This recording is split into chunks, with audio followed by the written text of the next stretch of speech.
Voice. It's definitely It's a hard situation. Appreciate it. Thank you, Pierre. Yeah. You know, And wrong with them. we apologize.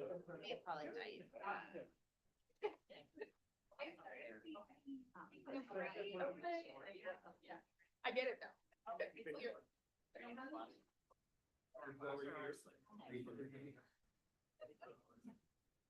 Well, your little guy. Yeah.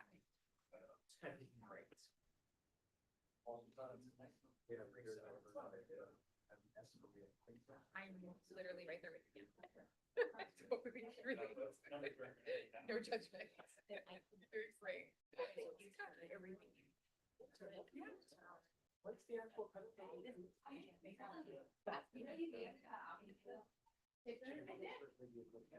Yeah. Cool.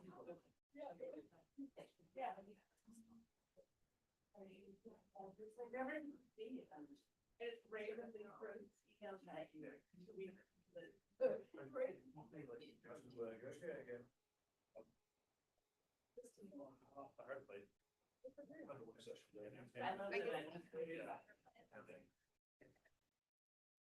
You wanna do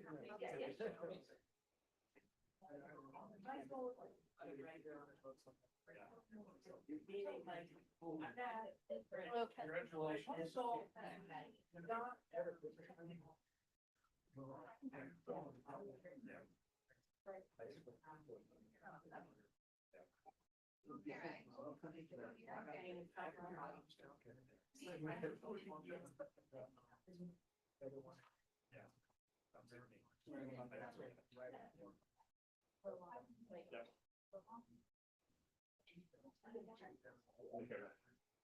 Yep.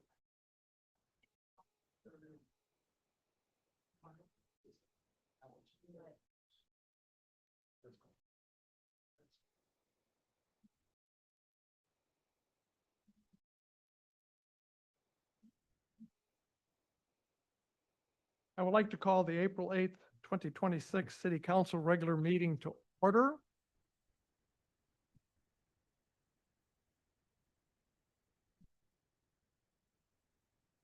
Will everyone please stand and join me in the Pledge of Allegiance? I pledge allegiance to the flag of the United States of America and to the republic for which it stands, a nation under God, indivisible, with liberty and justice.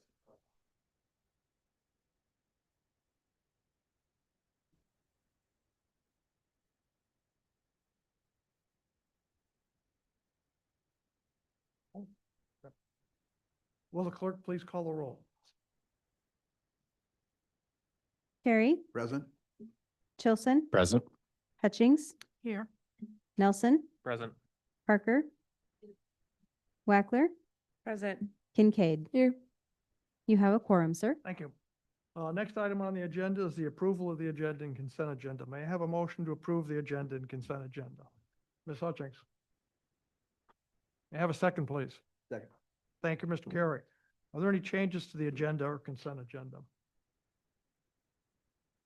Will the clerk please read the consent agenda? March 25th, 2026 City Council Meeting Minutes. Resolution 2026-012, approving amendments to the retention schedule for the Utility Department, brought to you by the City Clerk. That is your consent agenda. Thank you. Are there any public comments on any of the items just read by the clerk? Anyone here in the audience wishing to speak on any item just read by the clerk? Taking a look at Zoom. I see no hands raised there. So we, having no one else wishing to speak, the approval of the agenda and consent agenda is back before the council. Are there any council objections to approving the agenda and consent agenda? Seeing and hearing none, the agenda and consent agenda are approved by unanimous consent. Next item on the agenda is presentation with prior notice. The Soldotna Visitor Center quarterly update by Heidi Sorrell, of the Soldotna Chamber Executive Director. I'm gonna invite Sarah Hondell to come up here with me. We're going to have a joint effort here. Yes. Okay.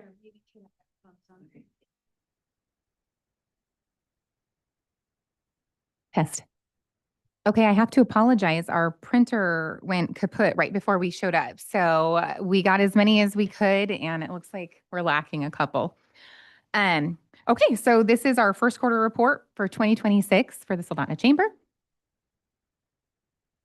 I'm going to go ahead and read this message real quick to you guys. Message from the director, myself. The Soldotna Chamber kicked off 2026 with a bang. We had our community scholarship fair on January 24th. Thanks to the vision of the Chamber Board and the generosity of our members, we've awarded $397,000 or $250,000 to 185 local students. From high school seniors to those pursuing college, university, and trade schools, all of that has been awarded between 1994 and 2026. We have moved into our exciting busy season, launching the visitor guide and our Love Soldotna event. We've celebrated Frozen River Fest. We've hosted Job Shadow Day today. So we thought we'd add that in there. It's a little over first quarter, but it was quite the event. So we put it in the report. We had ribbon cuttings, luncheons, and we participated in the St. Patrick's Day Parade. And then we've also been diving into strategic planning, It's been a fun and fast-paced start to the year. On March 7th, we announced our executive leadership transition plan. Sarah Hondell will step into the role of executive director on May 1st. Please congratulate Sarah when you get a chance. She brings 15 years of experience with the Chamber and Visitor Center and is a 2022 graduate of the Institute for Organizational Management through the U.S. Chamber of Commerce Foundation, earning her IOM graduate recognition. I remain committed to the Chamber and wholeheartedly believe in our mission and will be helping throughout the rest of the year in a volunteer capacity. We're grateful for our partnership with the city, and your continued support helps our local businesses grow, thrive, and it plays an important role in building a strong future for our community. Okay. So we're going to go through this next part, but Sarah, I'm going to let you speak on the Visitor Center behalf. Thank you, Heidi. So new for the Soldotna Chamber of Commerce and Visitor Center, we're going to have a presence at the KPBA home show at Soldotna Field House. It's the first time I think we've been to that event, so I'm really excited for that. We're going to be bringing the Soldotna visitor guide there, but also be interacting with our residents on what kinds of services and information we have available in the visitor center. Even though it's a visitor center, it's also for residents because we are the local 411, as I like to tell people, if they remember what 411 was. So we're the connectors. That's what a chamber does. We like to be able to provide answers when people are inquiring of us for any kind of information, whether that be referrals to our members, member-to-member referrals, or if somebody is relocating to the area, we definitely want to hook them up with all the best information possible. New for 2026, Soldotna Advertising and Marketing. You can see there we have a bulleted list of where we're going to be having our Soldotna ad this year placed. The Kenai Peninsula Best Map has always been very popular when we take that to trade shows or when people request a hard copy map of the Kenai Peninsula. Alaska Campground Owners Association map, same thing. People still like to have the tangible maps in hand. Guest guide for KOA, the Barefoot Guide, Alert Magazine, and Bell's Alaska Travel Guide. So far that is where we are advertising Soldotna. For the first quarter, we have mailed out 450 visitor guides to qualified leads, and those come to us from our website and also from Visit Anchorage. And then for relocation packets so far, we have had a combination of 10 relocation packets, which also include the visitor guide sent out. And we get those inquiries through our website and also through cold calls that when people call us at the visitor center. In March, the Kenai River Brown Bears helped unload a large shipment of Soldotna visitor guides. And so you can see their smiling faces down on the right-hand side there. We've had a great partnership with them. their muscle has come in very handy since we don't have a loading dock at the visitor center. So they come and help unload pallets for us because we store all of the visitor guides, about half of what we order yearly, in the basement of the visitor center. And since we don't have a dumbwaiter or an elevator, it's nice to be able to have these young gentlemen come and help us out. And then we have our visitor center is a working visitor center, I like to say, because it's sometimes the mail room. So right now, if you were to come in and visit us, you'll see that we are busy mailing out visitor guides at the moment for another bulk mailing. So quick results, if you look down the middle column on page 2, this is exciting for us for our socials. We have on our Visit Soldotna page a total following of 14,000 followers. We had 145 new followers just in first quarter. For our Facebook page, that's redundant. Okay.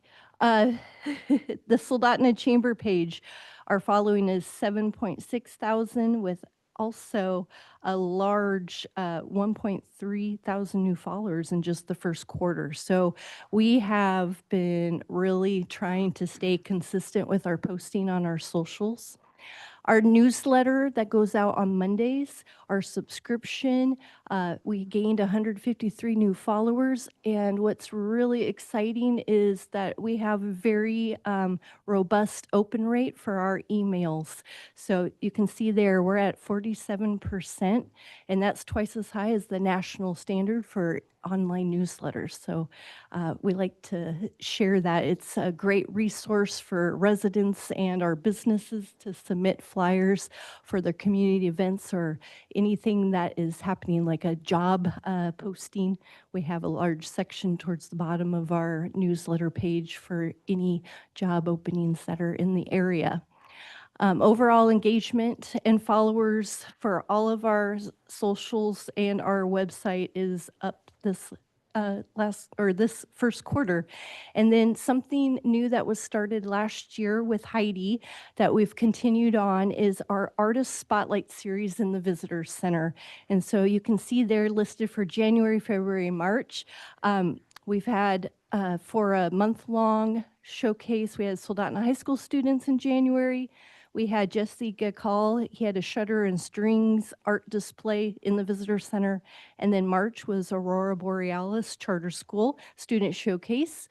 And just on the horizon this month and next month, we're hosting any art from our Soldotna Chamber Board and staff in the Visitor Center. So we've been excited to have all sorts of different artists represented to add a nice addition to the Visitor Center. Okay, and I think part of the reason our socials have jumped so much, especially our following for our Facebook page in the first quarter, we started doing giveaways and raffles, but people had to respond in the Facebook post. Leave a comment for this, and you have a chance to win a charcuterie board by Alaska Coastal Catering, or you name it. And we did a $1,000 giveaway raffle associated with our Love Soldotna event. And then we drew the winner at Frozen River Fest. And we started really seeing an uptick in people visiting the Visit Soldotna page and the website and the Facebook pages when we started doing the giveaways. So that was a big hit. Moving on to the back side, page 3. You can see the events listed on the left-hand side. I won't go through every single one of those, but you can see those. And then we have a handsome gentleman in the picture at our Love Soldotna event that you might recognize there at Echo Lake Meets, following that column. We had our community scholarship fair. It was the 3rd annual scholarship fair, and it was on January 24th at the Sports Complex conference rooms. We had a record-breaking number of vendors, and the Everything Education has been Sarah's baby. So huge thank you to Sarah and all the time and the effort that went into this. But not only did we have record-breaking vendors, but we also had record-breaking attendees, over 600 attendees, and people. It just shows how much people are looking for scholarships. And it wasn't just students that were seniors. We saw a real uptick in continuing education adults that were there, also looking and pursuing scholarships, which was just incredible to see. The participation was phenomenal. We also gave away a $500 education award. It was a drawing, it's kind of a carrot to entice people to come to the event. And then we have here, as you can see, a job shadow day. So today was the second annual Soldotna High School Chamber Job Shadow Day. And we had Scott Davis speak to the students about persevering and about business. And they really seemed to enjoy the speech that he gave. He did a phenomenal job. Megan Murphy and Tabitha and the chamber team had worked, tirelessly to get everything together. And a shout out to So High, they did a phenomenal job. We had 32 businesses and 128 students participate, and everything seemed to go well. And we had one student, or was it two students that were with the troopers? We had two students with the troopers, and they got to do the paperwork for a DUI that they arrested this morning at 9 a.m. So unfortunate for the circumstance and the individual who was the DUI, but great experience for the kids. And so they got to see how that whole process played out. So Frozen River Fest was a huge success. It was freezing, record-breaking cold temperatures. It reached negative 20 degrees, but everybody came prepared for the weather. Electricity struggled hanging in there, and we brought extra generators out from AER. But yeah, we weathered the event, and it generated revenue for the chamber, and we're incredibly grateful for that. And at that event is where we announced the winner of one of our raffles, our $1,000 Love Soldotna raffle. And you can see on the bottom right-hand picture, we have a new business. It's Arctic Buzz Meadery, and they took away the People's Choice Award. So yeah, thank you. Thank you for all your participation in all of our events and your support and your support of the chamber. Without the city of Soldotna, we couldn't do what we do. So we appreciate you. Any questions from the council? We'll start with Cammie. Hi, thank you for all that you do. And then also just thank you for the job shadow day. I remember last year I had the best time learning. I went with Martin Media and I learned about advertising, and it was really awesome experience. And then also just different things that I've heard from people today. Thank you for running that event again. And it's just an amazing experience, and it's such a good idea. Ms. Hutchings. Well, I would like to thank you for the scholarship fair again. And I know that the Alaska Community Foundation came down again. And I have been working on scholarships with them for the last 2 weeks. And they said, not just from here, but over statewide, they took in 1,200 requests. And we've got at least 10 in the local area that have been approved. So it's pretty exciting. And they were career and technical. So I'm really excited about that. So thank you. Thank you. Mr. Chilson. I just want to say thank you, Heidi, for your tenure as executive director for the Chamber of Commerce. Over my time at the board, I've seen some pretty incredible things done with the organization to benefit our community. And I just think we have an excellent team there. And Sarah, you're going to do excellent in that role. And I thank you for your commitment to seeing the community succeed under the Chamber. And I also want to just echo my thanks for the job shadow event. I was ecstatic to see that come forward last year, and I got to be part of that. And I was really bummed that I wasn't able to this year just because I was going to be out of town today and actually ended up being here. So bad timing, but I look forward to doing that again next year. And I'm very appreciative that the Chamber has stepped up and made that a possibility for our students in our community. Thank you, Drew. Thank you. Anything else from the other side? Ms. Wackler.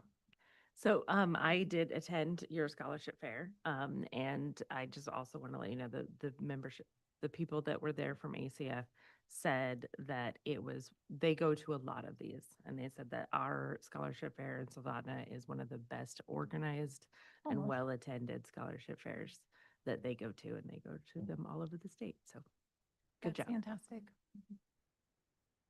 And my comment is thank you for your service. You've done a terrific job, and we'll miss you. But then again, I'll Welcome, still Mason. be there. Sarah's voluntold me for the rest of the year. So we'll see a lot of each other. good. And one other thing, Progress Days is coming close by. Yeah. And it's the 250th anniversary of the US. So I would hope we can kind of have a meeting here before too long and start discussing some of the activities for Progress Days. Sounds good. Absolutely. Great. Okay. Thank you very much for your presentation. Thank you. Yep. I guess we can give that back to Cami. Thank you. Next item on the agenda is public comments and presentations. And members of the public would like to speak on any item not appearing on the agenda. And we have the swim team.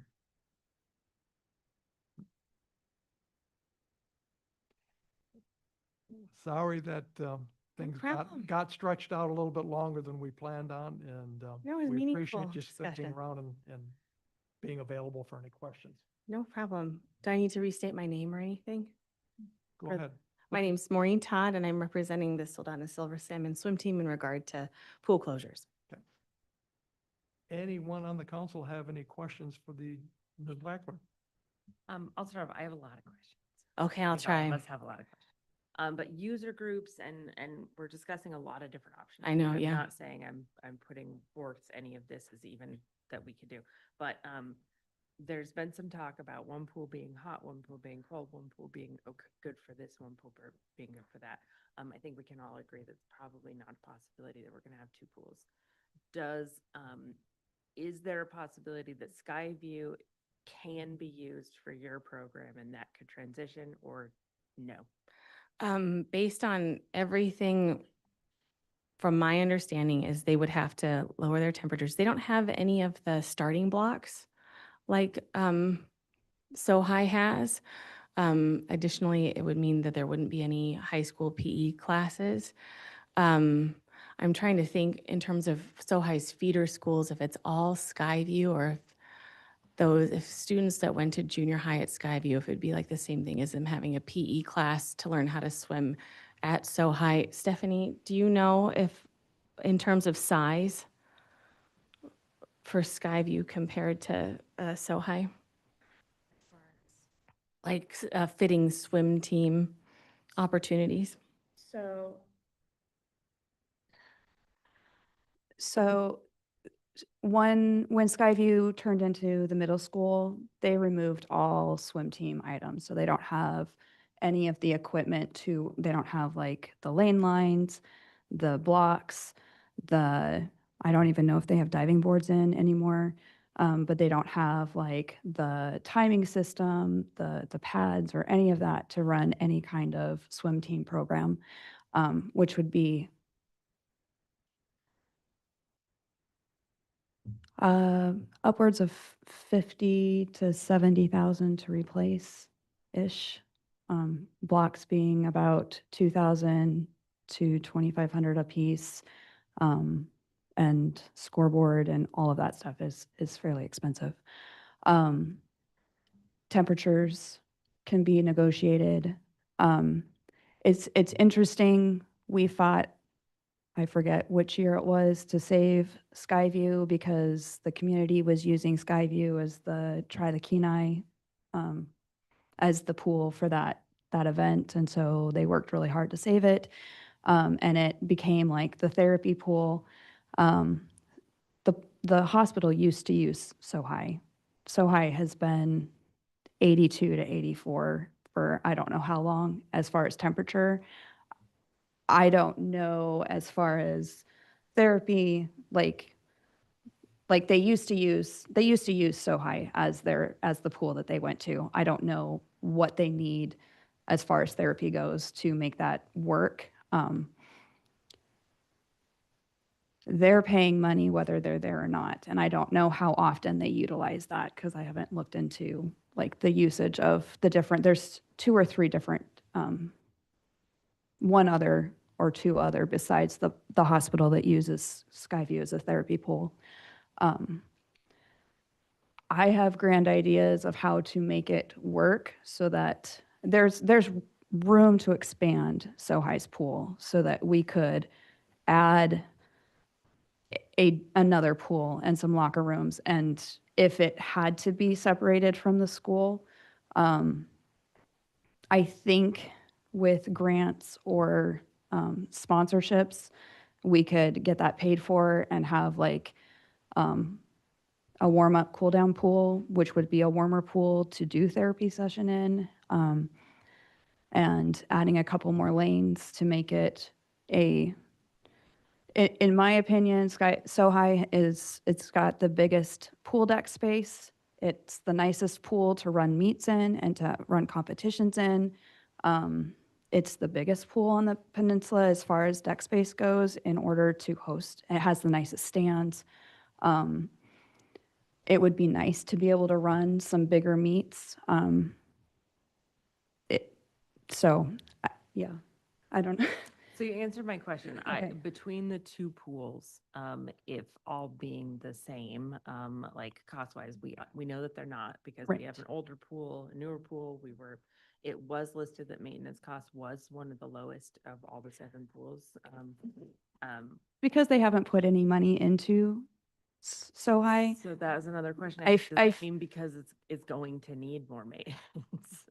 Honestly, I think the pool itself runs well. Like they've done a good job with the boilers and those things have been updated. The biggest thing that I see is that the pool deck is the same pool deck that it was when it was built. So it's 45, 46 years old. Tile is coming up. And then the other thing that needs to be changed is the lighting. It's very dim and it's very dark and it feels like you're walking into a dungeon. So those two things, I don't know what the cost is to change the pool deck. Or the different material, like I assume different materials would cost different. Some people have suggested putting cement in there. It's a really nice deck. It just is 46 years old, so. Yeah, and I don't think we can get into any of like long-term Right. plans today. I just wanted, if we can do this, what do we need? What works best? Is Yeah. it a possibility? Are you looking at it being able to be combining user groups into one revenue source so that we're looking at, is it a possibility? Yeah. It's a possibility for everybody to be able to use one pool. And I just wanted to ask Yeah. you guys your opinion because you're an actual somebody who's in there every Yeah. day. Is it falling apart or is The pool itself runs well. We don't have a lot of issues and it's a clean pool and, yeah, definitely would be fine for the foreseeable future. If we could change anything, it would be the lighting first. But Okay, Yeah. Thank you. For your Yeah. input. Mr. Joseph? Thank you. I also just wanted to extend my thanks for coming out tonight to present on this. It's very helpful for us to have the perspective of a key user group in the pool rather than just the administration of the pool. I myself am a recreational lap swimmer. I love our pools. I want to see them stay open. And unfortunately, the reality is, as you're aware, the available hours to the community to use the pool have been reducing for years. I haven't actually consistently swim in a while now because the reduced schedule doesn't align with my schedule. I just can't get into Soho to swim anymore. And of course, now it's potentially going away. As I mentioned briefly during the work session, I didn't get to expand on this, but it's frustrating for me to see in the absence of the school district's ability to fund this, the borough essentially trying to pivot this over to a municipal funding model. But I do agree with Mayor Machicki that there might be some avenue in which we can explore a hybrid way to make this work. It was interesting to me in your presentation, you used Palmer as a successful case study. And I think that's actually really point because they are similarly structured to us where the Matsu borough is a second-class borough. They don't natively have rec powers, but they have voted to establish recreational service areas and they use those to help support our pools. And it's been difficult going into this process with the lack of information that's been made available to all parties. And to Mayor Whitney's point at the beginning of the work session, we held this to try to address some of the lack of information that we had and the circulation of rumors in there. And, one of the rumors I've heard for a while is the discussion of a potential service area getting off the ground. And I think there's been hope, and I've been one of those. I've been hoping that the borough administration would put forward some kind of initiative to establish a service area.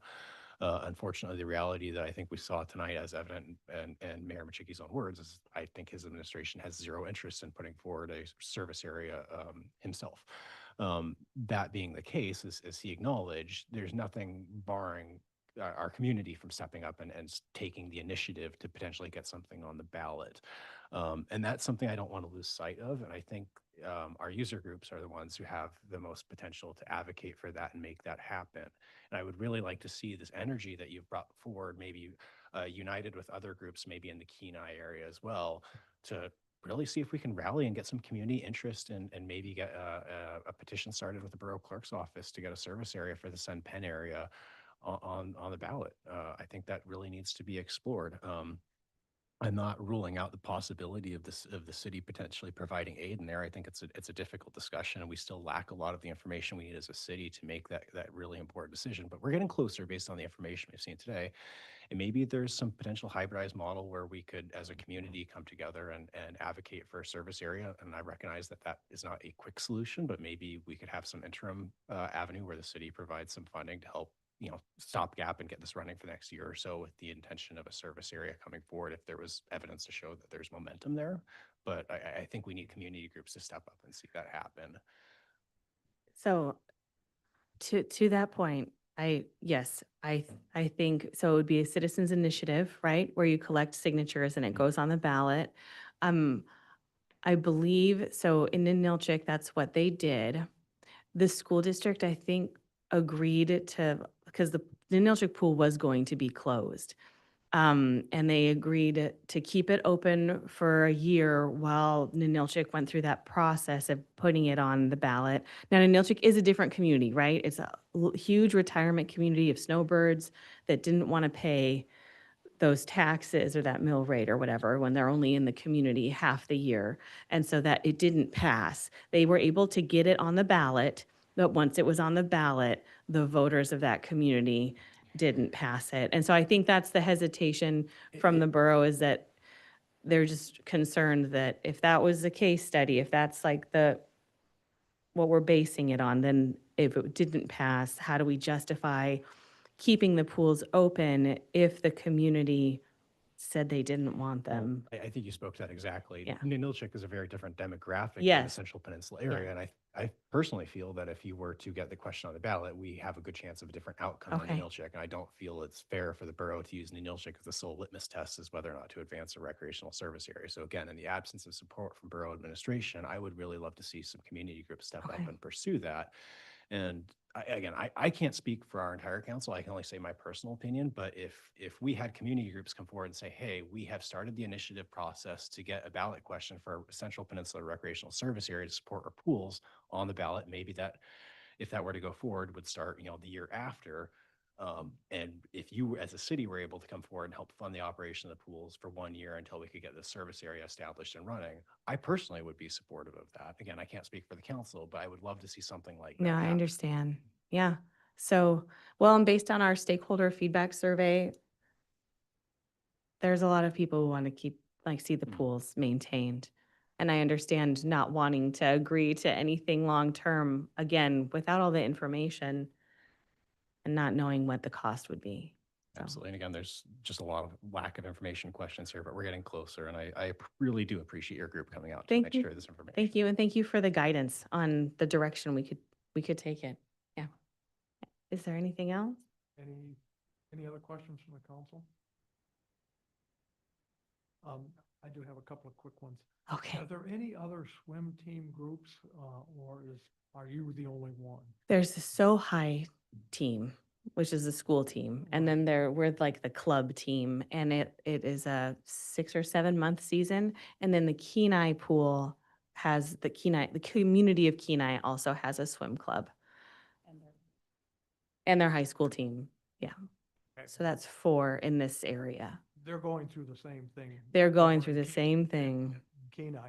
Are there any other user groups of any size that use that pool that could be involved in final decisions? Master Swim. I'm trying to think. I think everybody else is like personal use. There's not very many swim lessons. It's all like lap swim, open swim. That's been the biggest thing, is that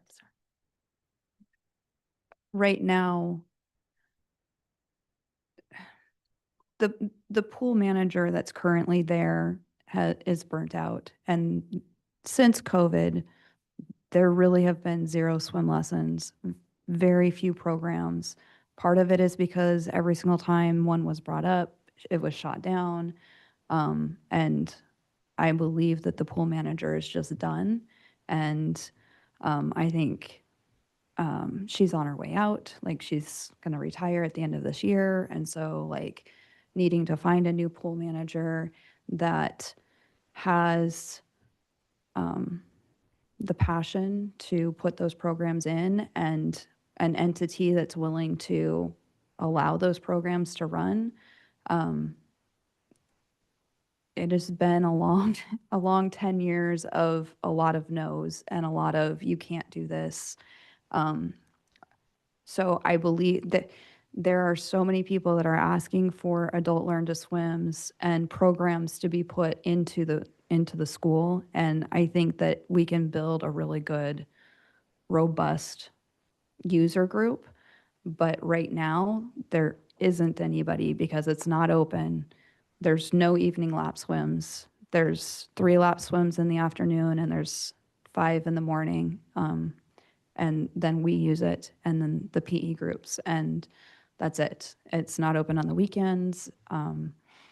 Every now and then, there's a few rental groups that have happened this year, but for the most part, like, it is bare bones. So You may have heard me ask this question earlier. The pool manager that's there at SoHi, is that a full-time position for that person, and she only works at SoHi? pool? yeah.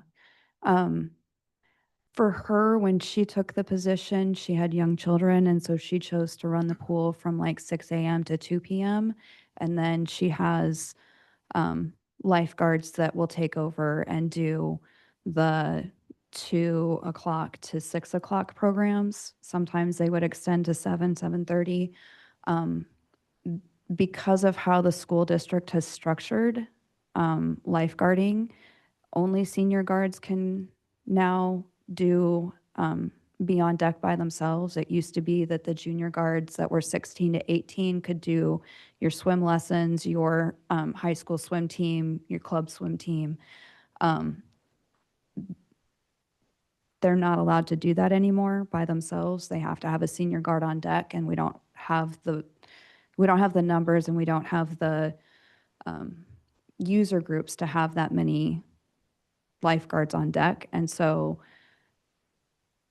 we're losing our lifeguard numbers because there's no hours for them to work. And so there's really no job for your 16 to 18-year-olds that start out.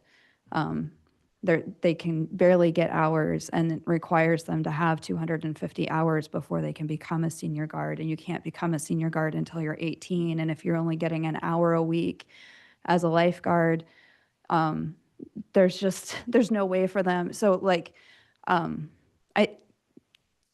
it's a lot of different things that have come together to kind of create this issue of, programming and just how it's run and all of those different things. So she is a full-time position, but she just structured her hours at the pool a little differently than some of the other pool managers have, just based on her personal lifestyle and what she could do at the time. So We have heard operation hours are pretty much non-existent. Nobody knows what they are. When they go, there's nobody Right. there. So, thank you. Anything else from the council?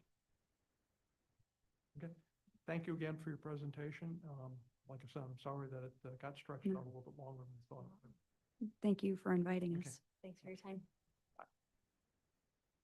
Anyone else in the audience wishing to speak on any item not appearing on the agenda? Seeing no one here, we'll take a look at Zoom, and I see no hands raised there.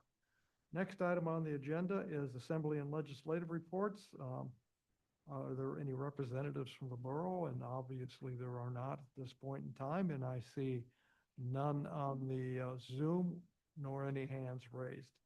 Next is public hearings, Ordinance 2026-007, amending the official zoning map to rezone Lot 2 of the Shields subdivision from commercial to rural residential district, introduced by the city manager. May I have a motion to enact? Mr. Carey. Thank you, Mr. Mayor. I move the adoption of ordinance 2026-007, amending the official zoning map to rezone Lot 2 of the Shields subdivision.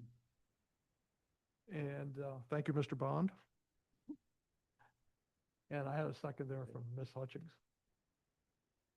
Report from the administration. Thank you, Mr. Mayor.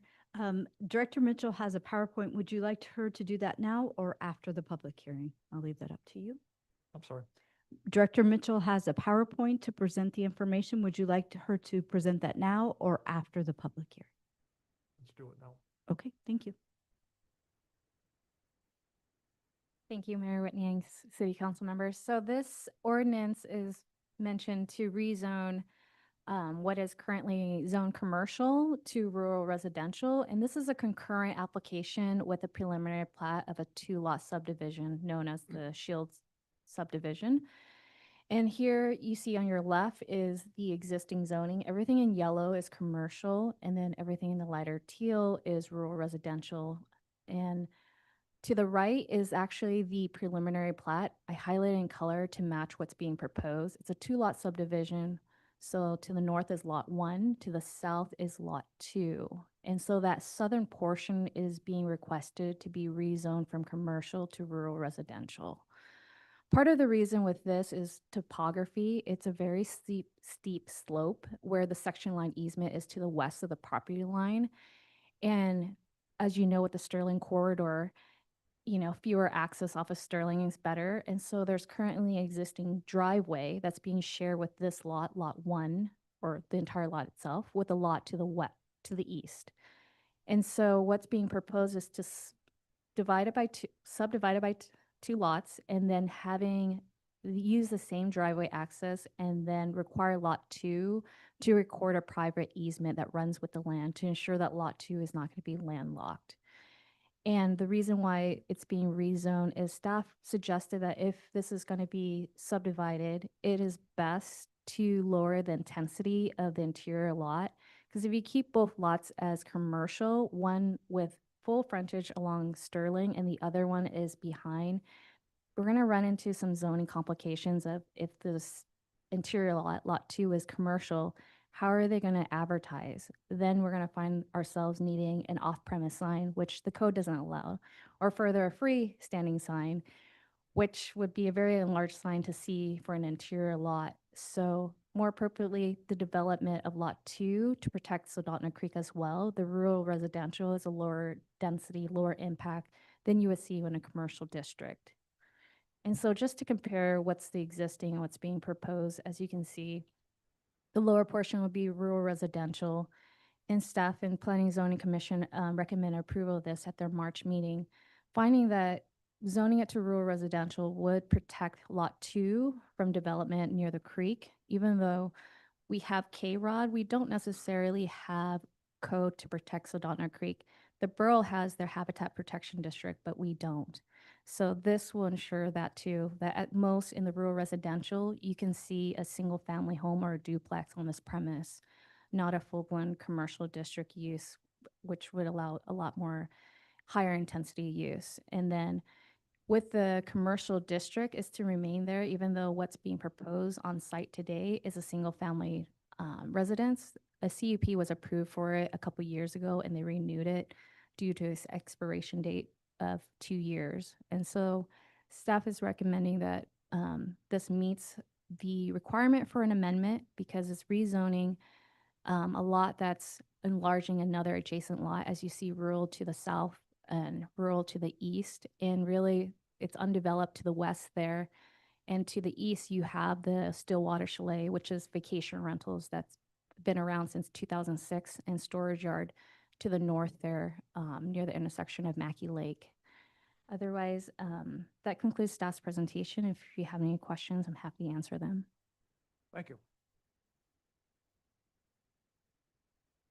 Are there any members of the public who wish to speak on this item, which is ordinance 2026-007?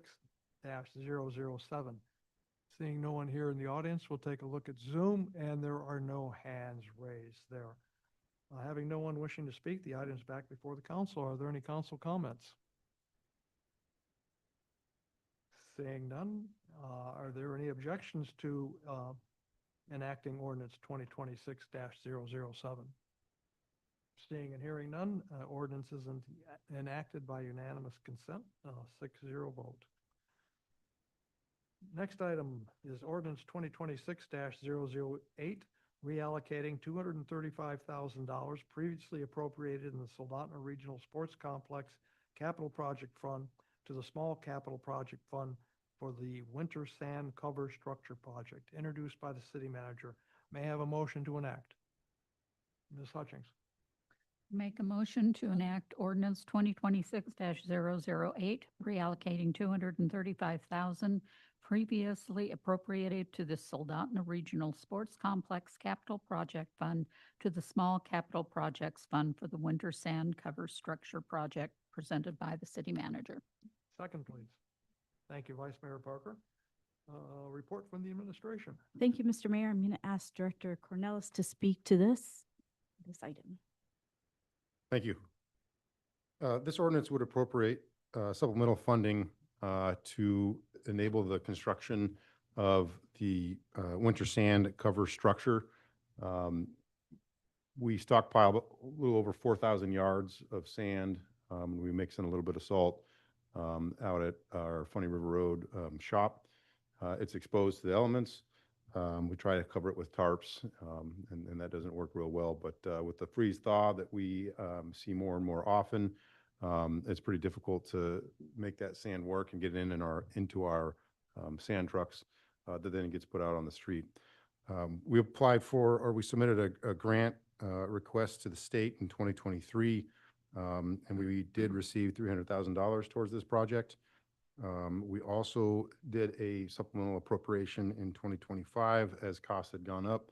And as we have approached construction of this, due to cost escalation and an original estimate that was short on some of the site work and foundation that's necessary for the reactions of this fabric-covered pre-engineered building, we are requesting an additional appropriation so that we can go into the construction phase. Thank you for your report. Are there any members of the public who wish to speak on this item, which is ordinance 2026-008? Seeing no one here in the audience, we'll take a look at Zoom, and there are no hands raised there. Having no one wishing to speak, the audience is back before the council. Are there any council comments? Vice Mayor Parker. A question for the administration. Have we gone out to bid on this? And if we have, is it a firm bid? Yep, thank you. Through the mayor, we did issue a request for proposals for a design build contract. We do have the results of that solicitation, and we have scored those criteria, but it is subject to appropriation. And if funding is available, then we'll continue final negotiations with the highest ranking proposer. And we'll have the opportunity to ensure that we have a construction budget that meets the available funding. Anything else from the council? Any other questions? Are there any objections to enacting ordinance 2026-008? Seeing and hearing none, ordinance 2026-008 is enacted through unanimous consent. Move on to the next item on the agenda is ordinance 2026-009, reallocating $900,000 previously appropriated in the Soldotna Regional Sports Complex Capital Project Fund to the Small Capital Project Fund for the Maintenance Shop Roof Replacement Project, introduced by the city manager. May I have a motion to enact? Ms. Hutchings. I make a motion to enact ordinance 2026-009. May I have a second, please? Mr. Nelson, thank you. Report from the administration. Thank you, Mr. Mayor. I'm going to ask Director Cornelis to speak to this. He's been working on this project as well, but I did want to just, as you can tell, this is a very needed project, and we're very happy to bring this forward due to the urgent need of this project. Yes, thank you. We have identified this roof replacement as a priority for many years. We have sought grants for the design and construction, energy related and otherwise. We have in the past included it in legislative priorities. It's just not a project that lends itself well to grant funding opportunities. Acknowledging the continuing degradation of the roof and the risk to the contents of that building, Council did appropriate funding through the FY26 capital budget for the design only. And the concept then was to proceed with funding the design while we gave it one more year worth of effort to identify construction funding grant opportunities. We have conducted that design. We have completed the design. And at this point, we are seeking construction funding to replace the roof fully. That building was constructed in 1980, has not been significantly modified or improved since then. We have active leaks and compromised building envelope. And so the construction funding will allow us to proceed with a new roof for our city shop. It houses all of our heavy mechanic work, including our police cars, motor graders, all of our rolling stock at the city, as well as FAA equipment that we use at the airport. So it's a pretty busy facility, as you can imagine. That concludes my report. Thank you for the report. Are there any members of the public who wish to speak on this item, which is ordinance 2026-009? Seeing no one here in the audience, we'll take a look at Zoom, and there are no hands raised there. Having no one wishing to speak, the item is back before the council. Are there any council comments? I have just one quick one. Oh, go ahead, Vice Mayor Parker. Same question from the last one. Have we gone out for bids on construction? Thank you, Vice Mayor. Through the mayor, we did make the decision to solicit for bids to replace the roof solely because of the long lead time for the insulated metal panels.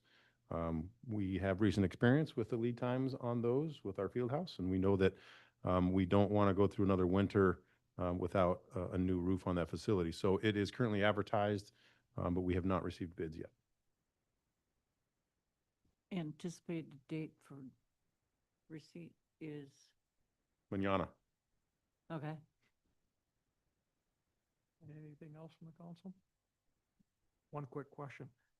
If we replace the roof, is the roof going to last longer than the rest of the building?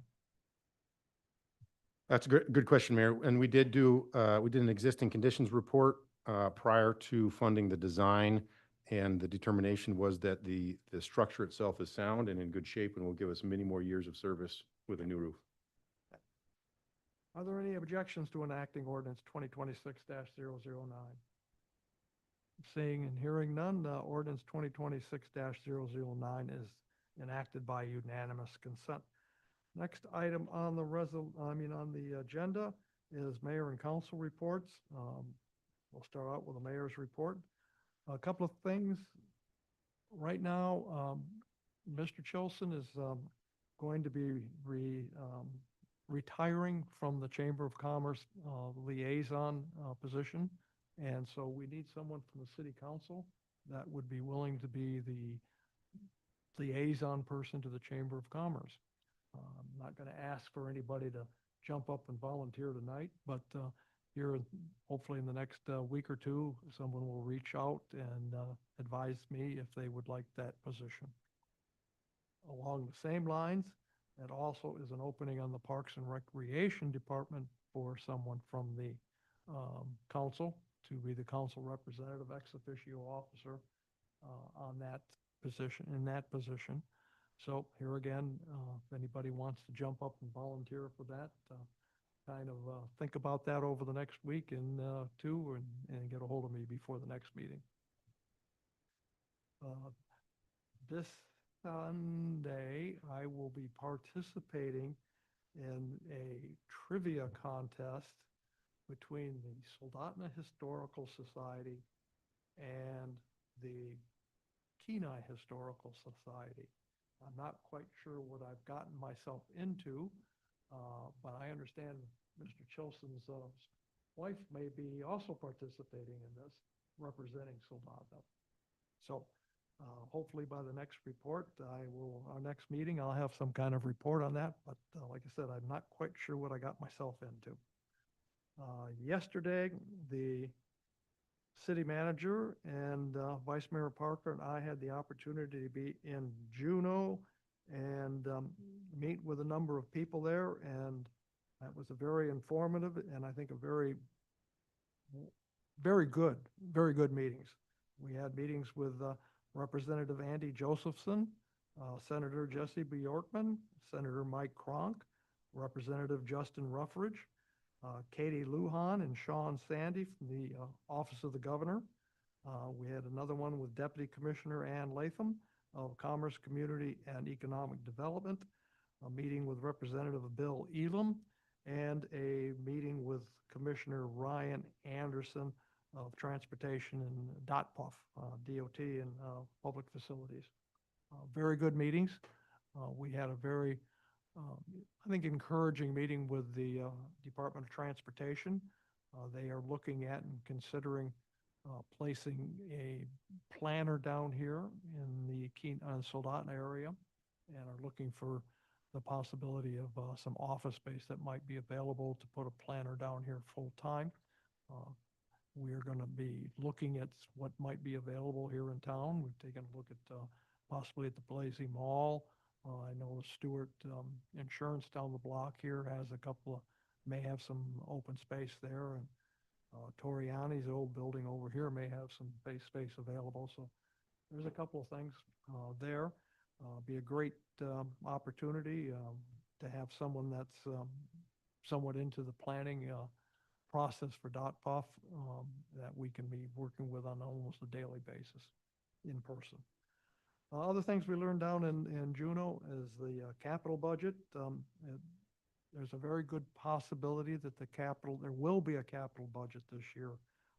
It may be a little bit more than what's been had in the past. And so we had a lot of talk with different people down there in Juneau about some of our capital projects that we have here locally.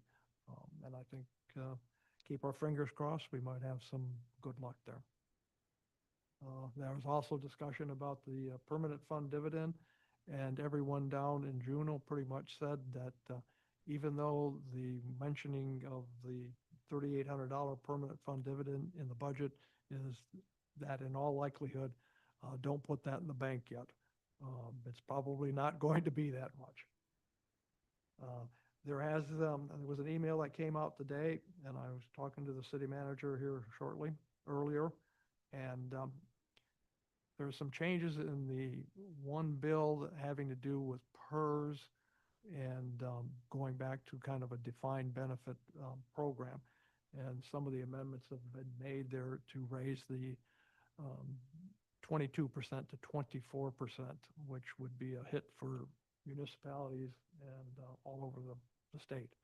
And I'll let the city manager to talk about that a little bit more. And I will not be here for the May 13th meeting. I have a granddaughter graduating, and I pretty much believe it might be healthy for me to attend that instead of this meeting. And to help Mr. Carry out, when you talked about Ordinance 2026-007, that's Mr. Bond.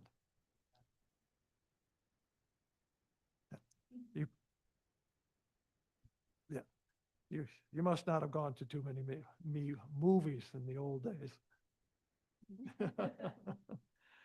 Okay, that is all I have that I can think of right now. So we'll move on to council reports on boards and commission. The April 1st, 2026 Planning and Zoning Commission meeting. Mr. Chilson. Thank you, Mr. Mayor. I don't have too much to report on from the April 1st P and Z meeting. Moderate to light agenda. A couple items of note that were discussed by the commission included the consideration of a recommendation for a rezone of a large lot in the Mooring Estates subdivision from single to two family to multifamily. This is a large lot adjacent to Knight Drive. I believe there's some discussion around the potential development there of multiple homes on that lot. Additionally, there was a review of a substitute ordinance for, I should know this is my own ordinance, Ordinance 2025-039. This is the ordinance I brought forward on January 14th, amending the permitting process for short-term rentals. We've had some really great discussion with staff and community stakeholders on that as far as ways to simplify that and make some changes there to improve it. And we brought forward a substitute ordinance for the commission to consider, which was unanimously approved. So I will be bringing that forward to our council meeting on April 22nd. We'll be able to discuss further details on that then. And then lastly, we considered a resolution recommending a renaming scheme for roadways in the Soldotna Junction subdivision. This is the one over there near the Y. There's some potential replotting of those that land there to allow further development in that area, and basically just consideration of how they're going to name those roads. And I believe that it was basically just changing the suffixes of a number of them to adhere to standards I believe were originally established by the borough and then adopted by the city. And I think there's only one new road in there that's being put forward as part of that development. So that was discussion that was reviewed and approved by the commission. And I would be happy to stand for any questions. Any questions for Mr. Chilson? Seeing none, we'll move on to the next agenda item, and that would be the city manager's report. Thank you, Mr. Mayor. A couple of items that I wanted to report on. Last week was the Northwest Managers Conference held in Sitka. Alaska managers were joined from managers from Washington, Oregon, and a few from California. Our conference theme was full service cities, and part of that is that we know that we're different from the other states, and one being that as for municipalities here in Alaska, we truly are full service. In the other states, there are a lot of counties that do more of what our cities do. And it was a very good conference. We did have a very special conference attendee who presented to us. That happens to be Councilmember Dan Nelson. Thank you for joining us, Dan. And part of our goal was to show the other states our close relationship with our delegation, obviously our council, state, and then our federal delegation. We invited our complete federal delegation, knowing that most likely they would not be able to attend, but you have to try. Senator Sullivan did a video address, as well as Congressman Nick Begich III, and then Senator Murkowski attended in person. I have to say that, as always, she's a great speaker and knocked it out of the park, but the attendees were very, very impressed. She was on my flight coming back, and we spoke in baggage claim, and I thanked her for, for her address and just really being the personable person that she is and thoughtful person. It was a very good conference and well attended. As the mayor stated, we were in Juneau, got back this morning, and, it was very good meetings. And I have to say that every single person we spoke to, every meeting that was held, we did talk about the field house. And wow, the word has gotten around the state and people love it. And it was fun to talk about. It's a complete project and fun to talk about. I think part of the reason why, obviously it's an amazing facility, the way it came in under budget and, well, on budget, under the original thought of what the budget was going to be, is that I felt, and we talked about it amongst ourselves, our self-sufficiency in some respects. Obviously, it was a GEO bond, and that's a different funding mechanism. But I do believe that the state delegation, they hear a lot of, asks. And they're happy to hear of a municipality that has stepped forward and taken care of themselves and their projects. So I felt that when we were speaking. There's a lot of talk about deferred maintenance. I'm actually going to stop on that part. Deferred maintenance throughout the state, we've already heard about that. And we spoke about our plans for our maintenance, our potential plans for maintenance, and ideas that we're coming up with, again, to show that we want to partner with the state and not just always ask for funding. I will ask, because our very own Vice Mayor Parker spoke about a very important bill, and that honestly changed our tone of all of our meetings after that, and it has to do with the taxing structure that she will speak to. As far as the mayor, what he referred to as House Bill 78 and then companion bill on the Senate side, and that has to do with the defined benefits, changing of defined benefits, contribution, and kind of a hybrid defined benefits contribution. I think that it is an attempt to improve things. I'm just not uncertain. I'm uncertain about what it will be in the end and how it will turn out, and then how the funds, actuarials will hold up in this scenario. Not sure about that. But there is one that the mayor spoke of, is increasing the PERS contribution from 22% to 24%. That really is not good for our communities, good for the municipalities.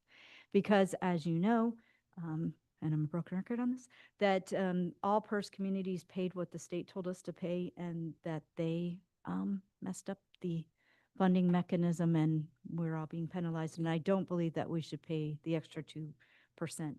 I am watching this bill. I truly hope it turns out to be what we want it to be. I have concerns about some of the amendments that are going on that may change its effect.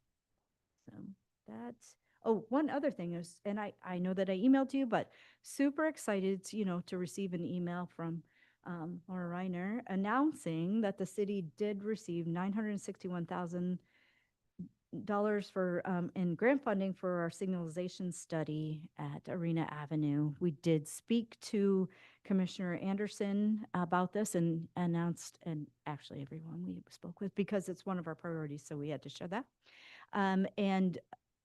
To work together with Commissioner Anderson, he asked that one of his team members work with us so that when the study's over and we go to DOT to have them install the signal, that it will be more seamless that way. We will have worked out what they need on their side and what we need on our side. So we will work together on that. And since we just got the email yesterday, more to follow. We don't know all of the provisions and the timing and stuff, but we will find that out soon.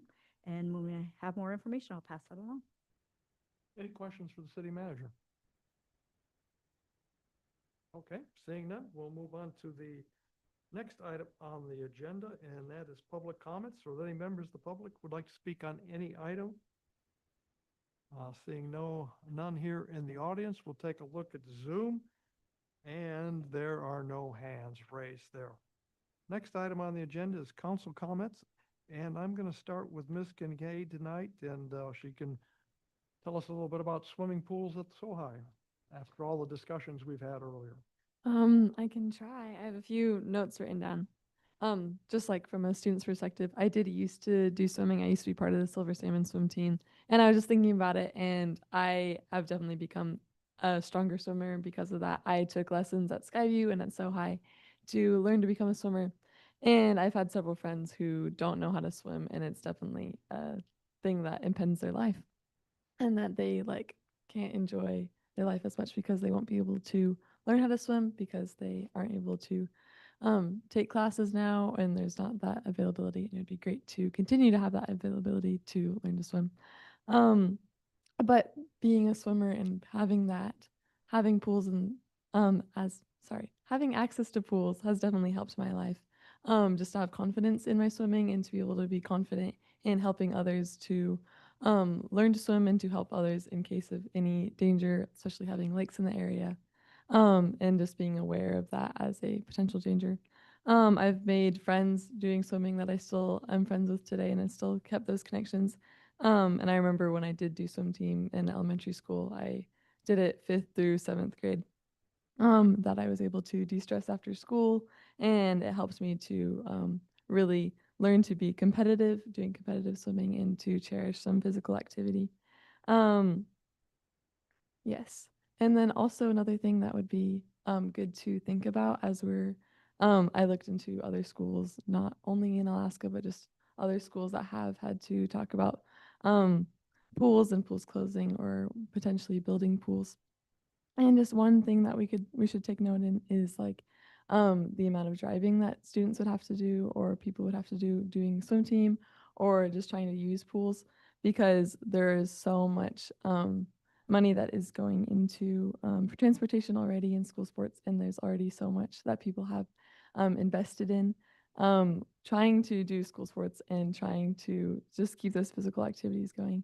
And so having that extra stretch and having to transport to other places for um, regular swim time, yeah, or regular swim team practice would definitely be detrimental to people who already enjoy that and are wanting to enjoy that and to enjoy the pools. That's just my personal view on it, and I am looking and working and talking to people in the school who are avid swimmers and are really caring about this project, and I will bring you back with more information about people's opinions or stories as people get back to me on that. That's just my personal story, and I would love to continue to have pools, especially as I come back and I can do lap swimming. I just went swimming the other day with my friend because she just wanted to go swimming, and we did some laps together, which was cool to think about and to do, because this is one of my friends that I made doing swim team. At SoHi, other than doing pools, we have our spring sports starting. We have our baseball team going to Sitka this weekend, going to enjoy a little bit drier fields outside. But I know that our soccer team is still thankful for the city snow cleanup and helping with the fields. And they've started to practice outside.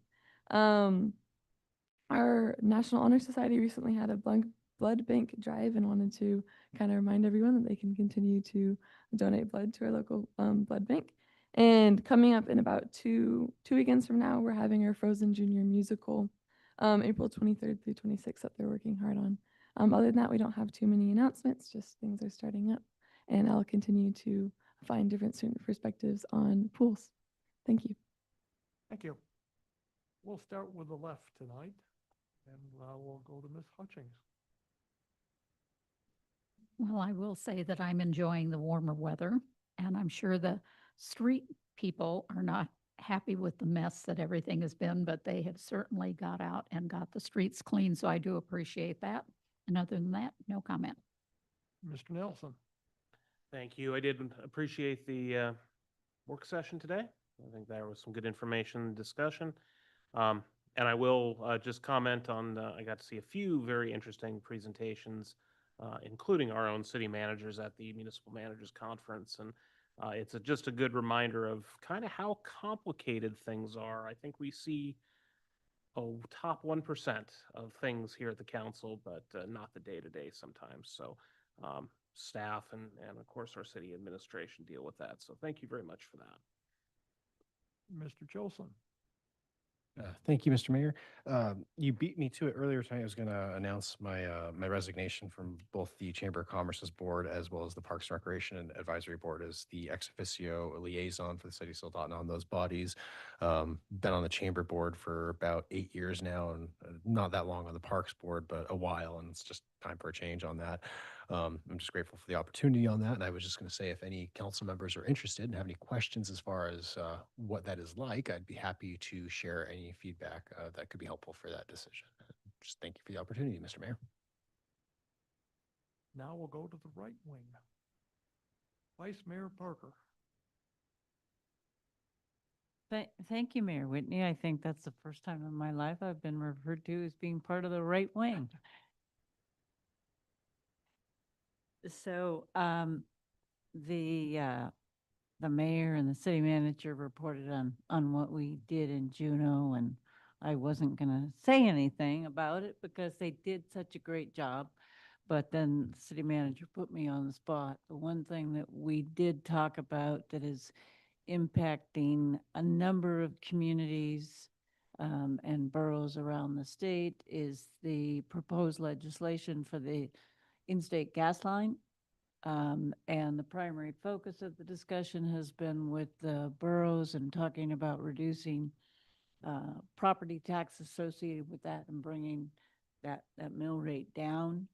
The one thing that is included in the legislation, and the conversation has been overlooked, is there is a provision in the legislation right now that would prohibit local governments from collecting sales tax from any entity that is making purchases associated with the construction, operation, or maintenance of the LNG project.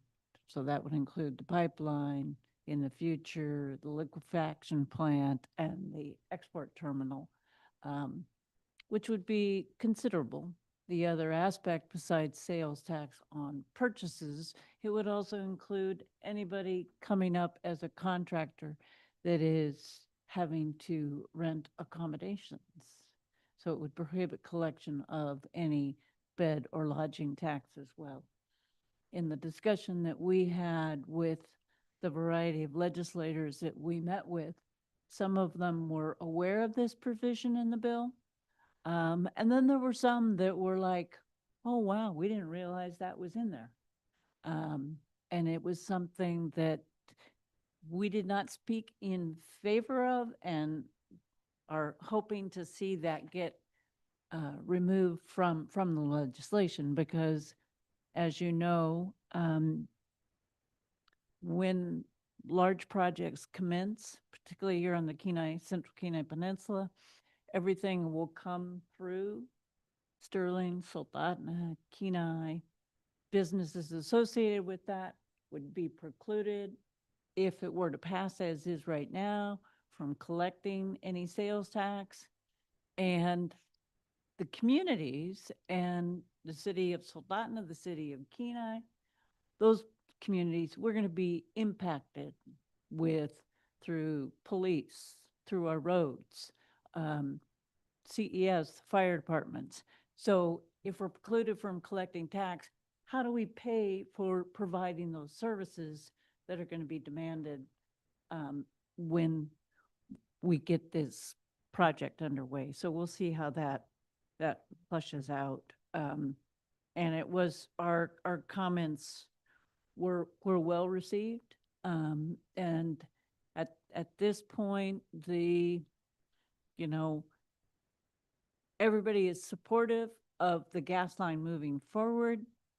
They don't think they will get legislation passed during this regular session, and they may come back into a special session this summer to address that, to keep the project moving forward. The other aspect associated with that is during discussions that the administration and legislators have been having, they've been talking to the boroughs. Most of the boroughs in this project, excluding the North Slope borough, are second-class boroughs and don't have many powers. Cities are being precluded and are not part of the conversation. And we were advocating, make sure you include someone, an entity from cities, like possibly a representative from the city of Nenana, which is halfway along the pipeline project route. So we'll see how that fleshes out. That being said, I hope you have a great meeting on the 22nd of April. I have a very special event with my grandson to attend. Thank you. Mr. Carey. Thank you, Mr. Mayor. I very much enjoy speaking to the truth that I believe we're the best country in the world and the best state, and this is the best part of it. I was saddened, though, I have to say very much, by our discussion about the pool closures. The quality of life for the people of our area is going to be impacted. I also want to mention the huge issue to me, and that's the closing of Sterling Elementary and Tuscaloosa Elementary. For those individuals who have grown up in those communities, those schools were the centers, and are the centers of a great deal of community activity. And again, it's going to impact all of us greatly. And again, they feed very much into us. They're part of our community connectedness. And those were both negative, but I want to end with a positive. Very pleased to see that a student, eighth grade student, I believe, in the city of Kenai, was the Alaska State Spelling Bee champion. And I think we should herald it. We have all kinds of outstanding people, young and old, in our communities, and middle-aged as well. And again, I think we need to stand up for all those doing well, but we need to be standing up for our pools and our schools. Thank you. Ms. Wackler. Thank you, Mayor. Yeah, again, I'm really glad that we finally got a pool, at least special session. I know that we could have spent another 6 hours on it and probably not gotten to any specific conclusions, but I'm glad at least the words are being said, because I think there was a lot of talking around it that was happening. And people were saying stuff, like, hey, they're going to do this or they're going to do that. And no one had actually given us numbers and straight. It's still a lot of question marks, but at least there's an ask, or at least a starting of an ask, for a framework of an even possibility, because I think a month ago it was just kind of like, I don't know. So thank you guys for getting that together, even though it may have created more questions than answers. Yeah, it's been a week. Yeah, I'm happy that the weather is getting better. It's what we all know lovingly as breakup, and it is getting broken. So stay safe out there, and have a good evening. Thank you. Next item on the agenda is executive session, and we have no need for one this evening. And last item is pending legislation, Ordinance 2025-039, and meeting announcements. Canceled the April 20th, 2026 Library Advisory Board meeting at 5:30 p.m. And April 22nd, 2026 is a City Council meeting at 6 p.m. And having nothing further on our agenda, we are adjourned.